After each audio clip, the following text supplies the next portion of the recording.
Virat Kohli out ছিলেন কি ছিলেন না, নাকি এটা আসলেই একটা নো বল ছিল, এই নিয়ে এখন কিন্তু নানা রকমের তর্ক বিতর্ক সৃষ্টি হয়েছে। তাহলে আসলেই কি বিরাট কোহলি এখানে আউট হয়েছেন, নাকি নো বল ছিল এটা এবং বিরাট কোহলিকে ভুলভাবে আউট দেওয়া হয়েছে? এই পুরো বিষয়টা জানার আগে অবশ্যই নো বলের যে বেসিক রুল, সেই রুলটা আমাদেরকে জানতে হবে। নো বলের বেসিক রুল বলছে যে যে কোনো ডেলিভারি যেটা পিচের উপর না পড়ে সোজা ব্যাটসম্যানের কাছে চলে আসে এবং সেটা ব্যাটসম্যানের ওয়েস্ট হাইটের উপরে যাবে, সেটা অবশ্যই নো বল হবে। এবং এই কথাটা যেখানে লেখা আছে যে ব্যাটসম্যানের ওয়েস্ট হাইটের উপরে বলটা যেতে হবে তাহলেই একমাত্র নো বল হবে, সেখানে এই বিষয়টিও কিন্তু লেখা আছে যে বলটা অবশ্যই ব্যাটসম্যানকে অন দ্য ক্রিচ খেলতে হবে, অর্থাৎ যে পপিং ক্রিচ যেটাকে আমরা বলি, যেখানে ব্যাটসম্যান জেনারেলি ব্যাট নামেন, সেই জায়গাটাকে বলা হয় পপিং ক্রিচ। এবং সেই পপিং ক্রিচের উপর যদি ব্যাটসম্যান থাকে এবং বল ওয়েস্ট হাইটের উপরে যায়, তাহলে অবশ্যই সেটা নো বলের আওতায় পড়বে।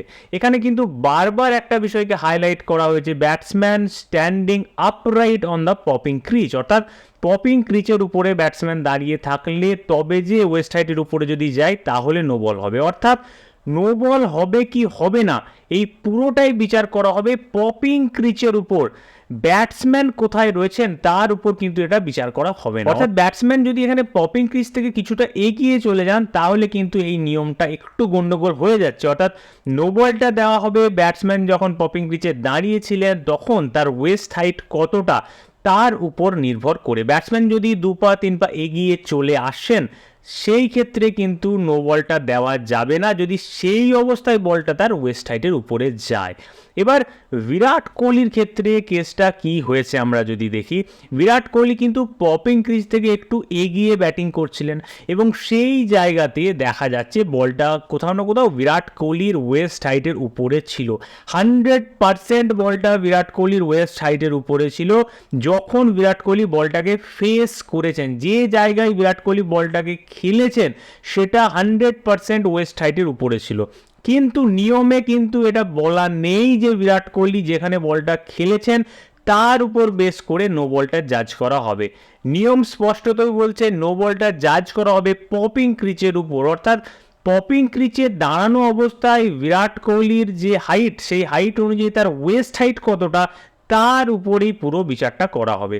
এবার বিরাট কোহলির ওয়েস্ট হাইট কত? বিরাট কোহলির ওয়েস্ট হাইট হচ্ছে 1.04 মিটার, যেটা আইপিএল এর তরফ থেকে টুর্নামেন্ট শুরু হওয়ার আগেই মেপে নেওয়া হয়েছে প্রত্যেকটা দলের ক্ষেত্রে, এবং বিরাট কোহলির সেই ওয়েস্ট হাইট হচ্ছে 1.04 মিটার।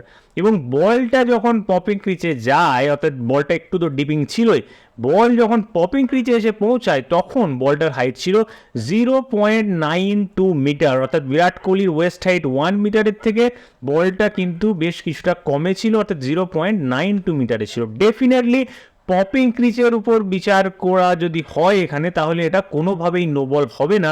আবার বিরাট কোহলি যে জায়গায় বলটা ফেস করেছেন সেটার উপর যদি বিচার করা হয় তাহলে এটা 100% নো বল হবে। এবার এই জায়গাতে আপনি প্রশ্ন তুলতেই পারেন যে কেন বিরাট কোহলি যেখানে খেলছে ওই জায়গাতে ওয়াইডটা ধরা হবে না? কারণ সব ক্ষেত্রেই আমরা দেখেছি ব্যাটসম্যান যেখানে বলটা ফেস করে সেটাই তো সব থেকে বেশি ইম্পর্টেন্ট, কারণ ব্যাটসম্যান সবসময় পপিং ক্রিচে দাঁড়িয়ে থাকবে এটা তো কোনো সম্ভব নয়, তাই না? কারণ ব্যাটসম্যান সবসময় একটা জায়গায় দাঁড়িয়ে থাকবে না, তাকে ফ্রন্ট ফুট ব্যাক ফুট এগিয়ে পিছিয়ে খেলতে হয়।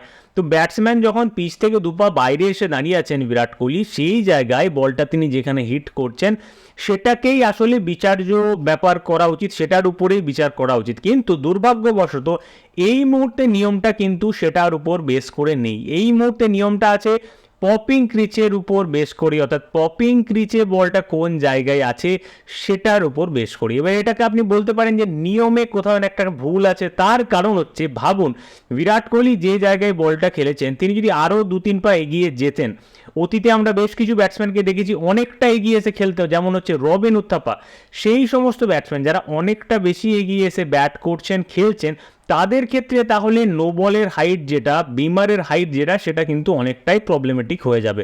তাদের ক্ষেত্রে বোলার জেনে শুনে ইচ্ছে করে বিমার দেবে এই হাইটে, কারণ তারা খুব ভালো করে জানে যে ব্যাটসম্যান অনেকটা এগিয়ে আছে, ওটা কোনোভাবেই নো বল হবে না। আর এই জায়গায় বল ছুড়ে দিলে ব্যাটসম্যান সেটাকে ট্যাকেল করতে পারবে না। অর্থাৎ এই নিয়মটাকে অবশ্যই দেখা উচিত যে এই নিয়মের যে ভুল রয়েছে, যে ব্যাটসম্যান যেখানে খেলছে নো বলটা সেখানেই দেওয়া উচিত, পপিং ক্রিচের উপর বেস করে নয়, এই নিয়মটার সংশোধন করা উচিত। কারণ এই মুহূর্তে যে নিয়ম রয়েছে সেই নিয়ম অনুযায়ী এটা নো বল হচ্ছে না, কিন্তু নিয়মটা ডেফিনেটলি সংশোধন করা উচিত, কারণ ব্যাটসম্যান যেখানে খেলছে সেটাই কিন্তু আসল জায়গা। দ্য সেম টাইম আপনি যদি ওয়াইড বলের নিয়মটা দেখেন, যে ওয়াইড কিভাবে দেওয়া হয়েছে আইপিএলে, বারংবার যখন ওয়াইডের উপর একটা করে রিভিউ নিয়েছে ব্যাটসম্যানরা, তখন আমরা দেখতে পাচ্ছি ব্যাটসম্যান বলটিকে কোথায় খেলছেন সেটা ইম্পর্টেন্ট পরে। সব থেকে প্রথম ইম্পর্টেন্ট যে ব্যাটসম্যান যখন বলটি খেলছেন, বলটা পপিং ক্রিচে থাকা অবস্থায় ওয়াইড লাইনে বাইরে আছে কি নেই, অর্থাৎ পুরো বিষয়টাই চেক করা হচ্ছে পপিং ক্রিচের কাছে। ওয়াইড লাইনের ক্ষেত্রেও পপিং ক্রিচের বাইরে যদি বলটা থাকে এবং ব্যাটসম্যান নিজের জায়গায় থাকেন তখন ওয়াইড দেওয়া হচ্ছে, কিন্তু যখন ব্যাটসম্যান অফ স্ট্যাম্পের দিকে ঢুকে যাচ্ছেন, বলের যে ওয়াইডের যে জায়গাটা সেই ওয়াইডের পরিধিটাও বেড়ে যাচ্ছে, এবং সেই ক্ষেত্রেও কিন্তু পুরো বিষয়টা দেখা হচ্ছে পপিং ক্রিচের উপর। এবার পপিং ক্রিচের উপর যে এই ডিসিশনগুলো নেওয়া হচ্ছে, এই ডিসিশনগুলো কোথাও না কোথাও একটা প্রশ্নচিহ্ন তৈরি করছে, বিশেষ করে নো বলের ক্ষেত্রে। এবার আপনার কি মনে হয় যে এই নিয়মটা যেটা চলতি রয়েছে এই মুহূর্তে, যে পুরো বিষয়টা নো বলের ক্ষেত্রে, বিমারের ক্ষেত্রে পপিং ক্রিচের উপরেই ডিসাইড করা হচ্ছে, এই নিয়মটা কি ঠিক, নাকি ব্যাটসম্যান যেখানে খেলছে সেই নিয়মটা ঠিক? কারণ ইভেনচুয়ালি ব্যাটসম্যানই তো বলটা খেলবে, অর্থাৎ ব্যাটসম্যান যেখানে বলটা খেলছে তার উপর জাজমেন্টটা করলে সব থেকে ভালো হয় কি হয় না? আমার ব্যক্তিগতভাবে এটাই মনে হয় যে ব্যাটসম্যান যে জায়গায় বলটা খেলছে নো বলের বিচারটাও কিন্তু সেখানেই করা উচিত, অর্থাৎ এই ক্ষেত্রে বিরাট কোহলি যেখানে বলটা খেলেছেন সেখানেই নো বলের বিচার করা উচিত ছিল, এবং ওই জায়গাতে নো বলটা দেওয়া উচিত ছিল যদি নিয়মটা থাকতো। এই মুহূর্তে নিয়ম নেই, আম্পায়ারের হাত পা বাঁধা, আম্পায়ার কোনোভাবেই এটাকে নো বল দিতে পারতেন না, কিন্তু এই নিয়মটা অবশ্যই আসা উচিত। আপনার কি মনে হয় অবশ্যই সেটা কমেন্ট করে জানাবেন।